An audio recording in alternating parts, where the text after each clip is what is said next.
রমজানের শেষ দশকের কোনো আমল আছে কিনা, কি কি আমল করতে পারি? লাইলাতুল কদরের দোয়া পড়া। শবে কদরের নামাজের নিয়ম কি, কত রাকাত পড়তে হবে একটু জানাবেন। শবে কদরের কোনো আমল আছে কিনা? শবে কদরের আমল আছে ভাই। শবে কদরের সব ধরনের ইবাদতই করার চেষ্টা করতে হবে সাধ্য অনুযায়ী, যেগুলো করা সম্ভব হয়। বিশেষ করে কোরআন তেলাওয়াত করা, দুই রাকাত করে লম্বা কেরাত, লম্বা রুকু সিজদা দিয়ে যতটুকু পারেন নফল নামাজ পড়বেন। বিশেষ পদ্ধতির নামাজ, শবে কদরের নামাজ এত রাকাত, অমুক সূরা এতবার, প্রথম রাকাতে দ্বিতীয় রাকাতে ততবার, এগুলো মন গড়া, এগুলোর কোনো ভিত্তি কোরআন হাদিসে নাই। তবে দুই রাকাত করে যত লম্বা রুকু দিয়ে সিজদা দিয়ে অনেক সময় নিয়ে দুই রাকাত নামাজ 5, 7, 10 মিনিট ধরে যত বেশি সময় ধরে পারেন লম্বা কেরাত রুকুতে নামাজ পড়বেন। এক, তেলাওয়াত বেশি বেশি করবেন, যত সুন্দর করে সম্ভব তেলাওয়াত শুনবেন, শোনাশুনি করবেন, কোরআনকে সময় দিবেন, কোরআন স্টাডি করবেন এই রাতে।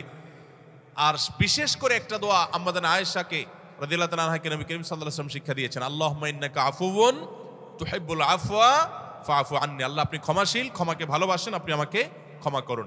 আর আল্লাহর কাছে দোয়া, ইস্তেগফার, রোনাজারি, চোখের পানি ফেলা, গুনাহ মাফ চাওয়া, এগুলো করতে থাকবেন। দান সাদেকা করার সুযোগ থাকলে সেটাও করবেন। অর্থাৎ যে কোনো সাধারণ আমলই করবেন। হাদিসে বিশেষ করে এই দোয়াটার কথা বলা আছে, এটা আমরা লাইলাতুল কদরে পড়ব। শবে কদরের নামাজের নিয়ম কি, কত রাকাত পড়তে হবে একটু জানাবেন। শবে কদরের নামাজের নিয়ম কি? একটু আগে আমরা বলেছি যে শবে কদরের নামাজের আলাদা কোনো নিয়ম নাই। অন্য যে কোনো সময় যে আমরা নফল নামাজ পড়ি ঠিক একই পদ্ধতিতে আমরা শবে কদরে পড়বো, লাইলাতুল কদরেও পড়বো। আমরা বিশেষ করে অনেকে মনে করি লাইলাতুল কদরের প্রথম রাকাতে অমুক সূরা এতবার পড়তে হয়, সূরা ফাতিহার পর দ্বিতীয় রাকাতে তমুক সূরা ততবার পড়তে হয়। এগুলো সবগুলো মানুষের নিজেদের বানানো। কোরআন বা হাদিস এরকম কোনো ফরম্যাট শবে কদরের জন্য আলাদা ঠিক করে দেয় নাই। ওইটাকে আমরা আবশ্যক বানালে বরং সেটা বেদাত হতে হবে, বেদাত হতে পারে। আমরা দুই রাকাত করে যত লম্বা সময় পারি, যে কোনো সূরা দিয়ে পারি, আমরা বেশি বেশি করে নামাজ পড়বো শবে কদর ইনশাআল্লাহ তাআলা।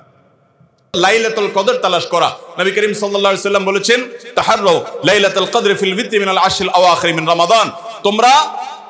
তোমরা রমজানের শেষ দশকের বেজোড় রাতগুলোতে লাইলাতুল কদর বেশি বেশি করে তালাশ করো। বেজোড় রাতগুলোতে বেশি বেশি, শেষ দশকের প্রত্যেক রাতেই জেগে জেগে ইবাদত করা কদর হতে পারে সে আশায়। কদরের একটা রাত যদি ইবাদত করতে পারেন আপনি, তাহলে 1000 মাস ইবাদতের চাইতে বেশি উত্তম হবে, আপনার আমলনামাতে সওয়াব বেশি জমা হবে। এই জন্য কদরের রাতে ইবাদতের চেষ্টা করা। সারা বছরের শ্রেষ্ঠ রাত হলো কদরের রাত। কোরআন নাজিল হয়েছে এই কদরের রাতে। অতএব কদরের রাত পাওয়ার জন্য শেষ দশকের প্রত্যেকটা রাতে, প্রত্যেকটা না পারলে অন্তত বেজোড় 21, 23, 25, 27, 29 এই রাতগুলোতে ইবাদত করব। আল্লাহ আমাদেরকে তৌফিক দান করুন। রমজানের শেষ দশকের কোনো আমল আছে কিনা, কি কি আমল করতে পারি? রমজানের শেষ দশক হলো আমলের সবচেয়ে গুরুত্বপূর্ণ দশক। ভাইরা আমার, নবী করিম সাল্লাল্লাহু আলাইহি সাল্লাম সম্পর্কে আম্মাদান আয়েশা বলেছেন, কানা ইয়াজিতাহিদু ফীহি মা লা ইয়াজিতাহিদু ফী গায়রি। রমজানের শেষ 10 দিনে আসলে নবী সাল্লাল্লাহু আলাইহি সাল্লাম ইবাদতের জন্য এত চেষ্টা করতেন, এত মেহনত করতেন, এত সাধনা করতেন, তার জীবনে অন্য কোনো সময় ইবাদতের জন্য এত সাধনা করতেন না, শেষ 10 দিন ইবাদতের জন্য যেরকম সাধনা করতেন। এবং আম্মাদান আয়েশা বর্ণিত হাদিসে আরো বলেছেন তিনি, নবী করিম সাল্লাল্লাহু আলাইহি সাল্লাম কানা ইদা দাখালাল আশার, রমজানের শেষ 10 দিন যখন শুরু হতো, আহিয়া লাইলা, সারা রাত আর ঘুমাতেন না, শেষ দশক কখনো ঘুমাতেন না। ওয়া আইকাযা আহলা, পরিবারের লোকদেরকে ঘুম থেকে ডেকে তুলতেন। ওয়া সাদ্দা মিযরা, কোমর বেঁধে নিতেন। এবং ইবাদতের জন্য সবচেয়ে বেশি মেহনত মুজাহাদা তিনি করতেন। ভাইরা আমার, রমজানের শেষ দশক হলো ইবাদতের সবচেয়ে গুরুত্বপূর্ণ সময়। আমাদের বেশিরভাগ মানুষ ঈদের কেনাকাটায় আমরা ব্যস্ত হয়ে পড়ে, শহরের মানুষ গ্রামে যাওয়া ব্যস্ত হয়ে পড়ে, গ্রামের মানুষ শহরের মানুষকে ওয়েলকাম করার জন্য ব্যস্ত হয়ে পড়ে। আমাদের শেষ দশকের ইবাদত হয় না। শেষ দশক ইবাদত করার চেষ্টা করবো তো ইনশাআল্লাহ। শেষ দশকের প্রধান ইবাদত হলো এতেকাফ। শেষ দশকের প্রধান ইবাদত কি? এতেকাফ।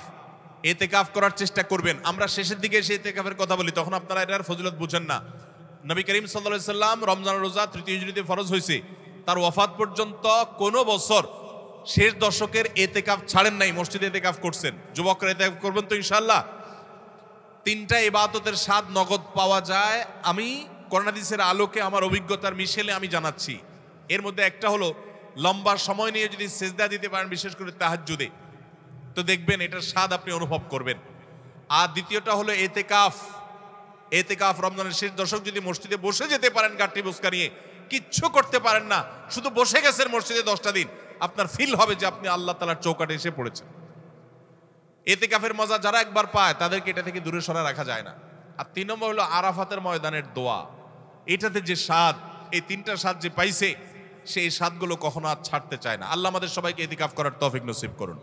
রমজানের শেষ দশকে ইতিকাফ করবেন, বেজোড় রাতগুলোতে বেশি বেশি ইবাদত করবেন, অন্য রাতগুলোতে ইবাদত বন্দি বেশি বেশি করবেন, কোরআন তেলাওয়াত বেশি বেশি করবেন, কারণ এই দশকে লাইলাতুল কদরে কোরআন নাজিল হয়েছে। আর নফল নামাজ অন্যান্য দান সাদাকাও বেশি বেশি করে করবেন। লাইলাতুল কদরের দোয়া পড়া, ভালোবাসেন, পছন্দ করেন, আপনি আমাকে ক্ষমা করুন, এই দোয়াটা পড়বো তো ইনশাআল্লাহ। আল্লাহুম্মা ইন্নাকা আফুউন, বড় বড় অর্থবহ একটা দোয়া, বড় মজাদার একটা দোয়া।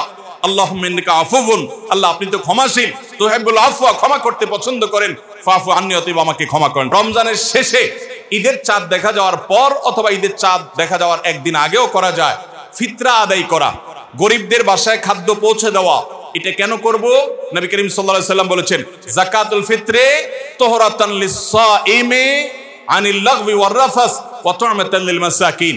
ফিতরা এটা হলো দুইটা উদ্দেশ্যে, এক হলো রোজা রেখে আমাদের যে ছোটখাটো ভুল ত্রুটি হয়, অনর্থক কথা হয়ে যায়, এগুলো থেকে রোজাটাকে পরিচ্ছন্ন করার জন্য সদকায়ে ফিতর বা আমরা যে ফিতরা দেই এটা ভূমিকা রাখে, এটা কার্যকর হয়, আমাদের রোজাকে ত্রুটিমুক্ত করে দেয়, রিফাইন্ড করে দেয়। আর দ্বিতীয়ত হলো ঈদের দিন গরিব দুঃখীদের বাসায় খাবারের নিশ্চয়তা এনে দেয়।